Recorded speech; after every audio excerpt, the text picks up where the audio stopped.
சண்டை வந்துருதுங்க. ஆண்டவரே சொன்னார், ஓ வீட்டாரே ஓ சத்துரு. நிறைய பேர் எதிரி எங்க இருந்து முளைப்பான்னா உள்ள இருந்தா உள்ள வெளியே வரும். காட்டி கொடுக்கிறவன் எங்க இருந்து வருவான்?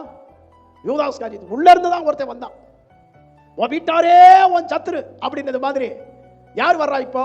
மோசேக்கு விரோதமா என்னாகுமா 12வது அதிகாரத்தில் 1வது வசனத்தில் அங்கே மிரியாமும் ஆரோனும் மோசேக்கு விரோதமா ஒரு எத்தியோப்பிய பெண்ணை அவன் விவாகம் பண்ணது நிமித்தமா அவனுக்கு விரோதமா பேசி 2வது வசனத்திலிருந்து வாசிங்க.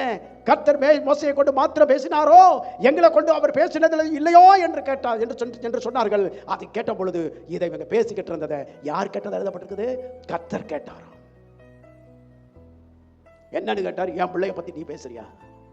வாய மூடு. என் பிள்ளைய பத்தி பேசுறதுக்கு உனக்கு என்ன ரைட்ஸ் இருக்கு?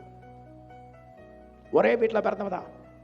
அம்ராம்ங்கிற ஒரு தகப்பனுக்கு பிறந்தவங்க தான் ஆரோனு மோசே மிரியாம். இவங்க எல்லாம் ஒரு வீட்டுக்குள்ள பிறந்த அண்ணன் தம்பிகள்ல ஒரு அக்காவும் அண்ணனும் சேர்ந்து ஒரு தம்பிக்கு விரோதமா பேசுறாங்க, தம்பி பொண்டாட்டிக்கு விரோதமா பேசுறாங்க. கர்த்தர் கேட்டார்.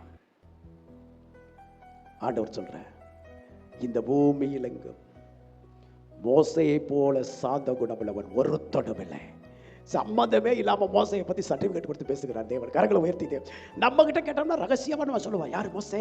கொலகாரப்பாவி, கொலகாரப்பாவி, குழிய தோண்டு புதைச்சவையா அப்படிங்கிற. டேய் வாயக்கழுவு, என் பையன் பூமியில் எங்கும் சாந்த குணமுள்ளவன் தேவன் சொல்றார். அல்லேலூயா.